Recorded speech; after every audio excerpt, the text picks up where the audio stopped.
You've been told that grammar and comprehensible input are like oil and water, right? Wrong. They're not just compatible together, they're unstoppable.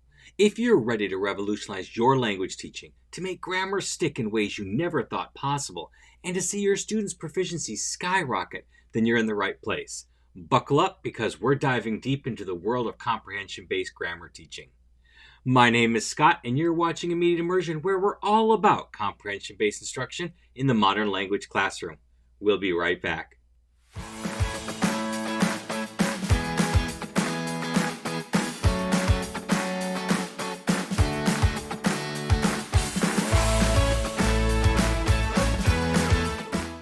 Let's bust that myth that grammar and comprehension-based teaching are mutually exclusive.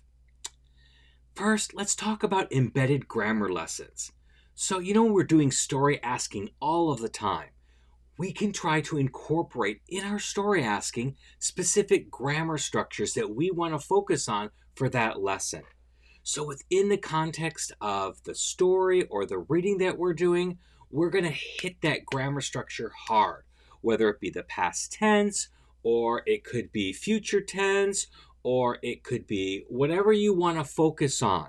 You will write your stories that you have students read, and then you will target in your story asking that particular grammar aspect. Everything will be about that. So for future, for example, I do my stories in past tense, and then I do my tenses in dialogue. So in that, I'll have my characters say things that are in the future tense. And then I like to interview my characters to get more practice with the actual verbs, because I can work the first person, second person, third person. We can work plural. We can work different tenses by asking my characters interview questions about their character while we're in the action. I'm able to hit those specific grammar points and structures and verb tenses really, really hard. Why also not try visual grammar mapping? So you can use some visual aids like mind maps to connect grammar concepts with images and situations from stories or conversations. You can even take this a step further. When you're doing a write and discuss, you can color code some of the grammar in there. Perhaps use, blue for past tense and red for future tense, and adjectives can be purple, whatever you need to do. But you're having this visual guide to how the language works and how the grammar connects with each other so that the kids can see it in real life action. And then there's the real-time correction techniques. Implement gentle correction methods during oral activities by subtly repeating sentences correctly, providing immediate comprehensible input. So kids don't like it when you stop them in mid-sentence or right when they finish talking and then correct them. That doesn't work well, and it raises the affective filter, and then it makes them not want to continue talking. So the best way is to do what Susie Gross calls mama talk. So what happens is if a kid says something, let's say I ask a kid, what did you do over the weekend? And then they say, you went to the movies, because they didn't change the verb to first person. So then I could say something in response like, I didn't go to the movies. You went to the movies. So they can hear how to say the I form, and then I'm repeating the you form for them. This way I'm not shutting down what they're saying, but I'm giving a little bit of a correction in there so that the kids know how to say it correctly. I'm modeling it. It's not very different from when a mom does this. When a kid goes, oh, me want cookie. And the mom goes, oh, you want a cookie? I want a cookie too. So they're seeing the patterns, they're hearing the patterns, and those patterns will start to get stuck in the brain. Context is king, and that's how we make grammar stick. So when we do conversations, we want to craft questions using targeted grammar structures that relate to students' lives, interests, and current events. When we're talking about what kids are interested in, what they want to talk about, their interests, they forget that we're actually in the target language. They forget that we are, targeting a specific grammar point. They're just focusing on talking about what they want to talk about. And that's a way you can sneak that in and make grammar stick because it's in context of real talk. You can also do role play scenarios where you create scenarios for students to use specific grammatical constructs in role plays that mimic real life situations. So there's a couple of different ways that I do this. Sometimes I'll have kids make little comic strips, or other times we can do role plays, but I'll structure them in a way that will target a specific structure that I want to work on.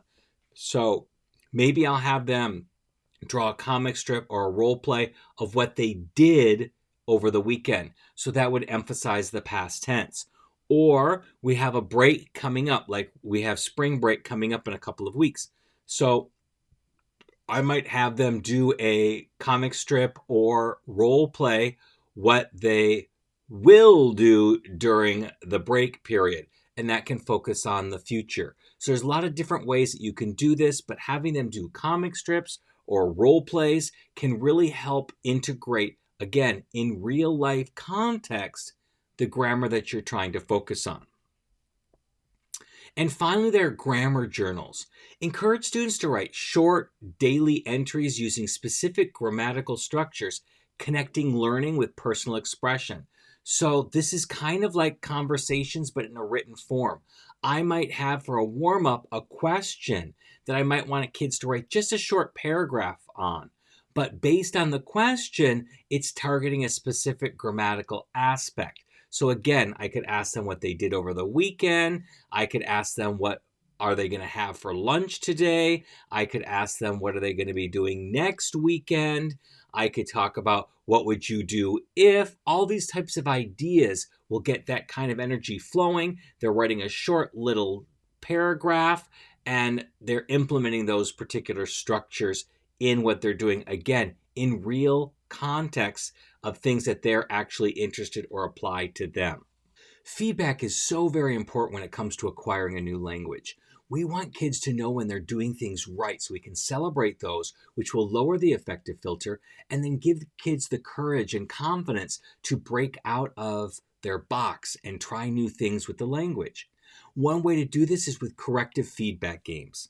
You can make grammar correction a game where students earn points for identifying and correcting errors in sentences from their peers' writing. So perhaps you could do some, peer editing where they can, after a quick write or some other type of writing, they can swap papers. They can work on helping the papers get better. And by doing so, they can earn some extra points. Now, I don't suggest doing this with speaking because that puts the kid on the spot and make them a little bit more embarrassed and definitely will raise that affective filter. So I don't suggest it for speaking, but for writing, that it might be just the way to do that. Peer teaching sessions are another great idea. Organize sessions where students teach each other a grammar point that they've mastered, reinforcing their understanding. So you can put them in pairs or in small groups, and students can teach each other different aspects of the language. It could be vocabulary, it could be grammar, something that they've mastered. When they teach it to someone else, it solidifies it even more in their own brains. And lastly, error analysis projects. Have students work on projects analyzing common mistakes, encouraging deep understanding through teaching. So you could have some example papers where common mistakes are made, remove the names from them, type them up, leaving all the errors so kids can't, figure out who they are. And then go ahead and have them analyze for these common mistakes. Tell them you're looking for subject-verb agreement, and you want them to look through those things and find anytime that's a mismatch and try to figure out not only what the problem is, but how they can fix that. Having them engage in that kind of thing. I wouldn't do it a heck of a lot, but maybe once a month or so, or once every other month, gives them just a little bit more perspective on how that particular grammar aspect functions. More than ever before, our job is to entertain students. We have to compete with their AirPods, with their cell phones, with their friends like never before. And one way we can do that is teaching grammar through games. And one of the great ways to do that is grammar detectives. So you can turn abstract learning into an interactive adventure with a mystery game where students solve clues by applying grammar rules. Now, I don't expect you to come up with this on your own. It can be very complicated unless you're really good at that type of thing. But what I suggest is write your own story and put it in ChatGPT and tell it to turn it into a mystery and tell it to create clues that apply particular grammar rules to help solve it. That's a great way, an easy way to get this done, and it's a fun activity for kids to apply their grammar knowledge. Story completion challenges are another great way. I know a lot of you like to have kids do retells, but that's low level on Bloom's taxonomy. That's application, and that's a performance assessment. But I want them to do something more with that.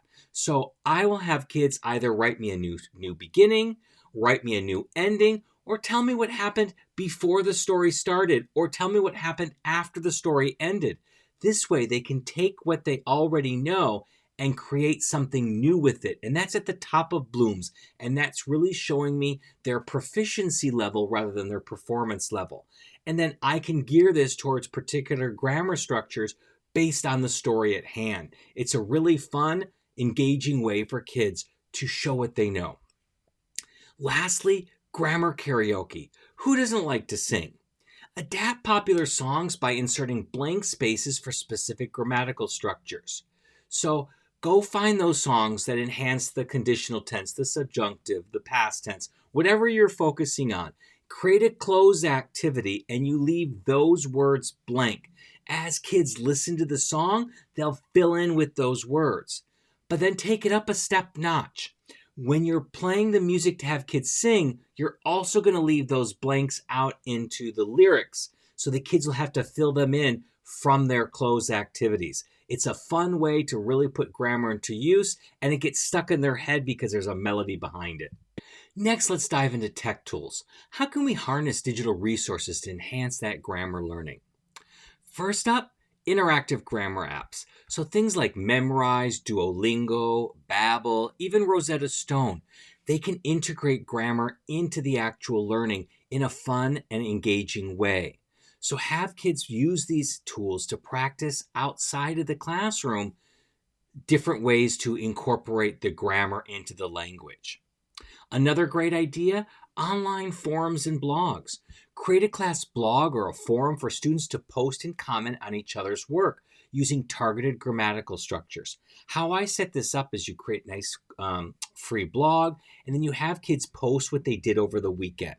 And then kids can comment on those. So you can give an assignment that says, you need to read at least 3 student weekends and then comment on at least 3 of them in the target language. So this way, they've created their own activity that they did over the weekend. Then they're commenting on 3 of their peers, but all in the target language, focusing on a particular grammar concept. It's a great fun way to get them engaged and to also learn about their peers. And lastly, grammar quizzes and games online.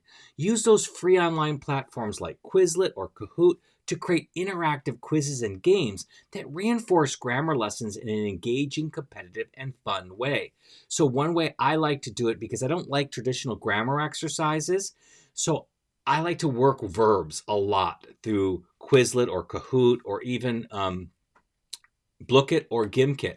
So I will write my questions like, I would have, or you went, or I give, and then the kids have to actually translate them on the spot. This way they're actually practicing verb conjugations, but not in a traditional way. And it's a fun thing for them to do, because when you tell them they're going to play Quizlet or Kahoot or Gimkit or Blookit, their eyes open up because they're excited to do something different in the classroom.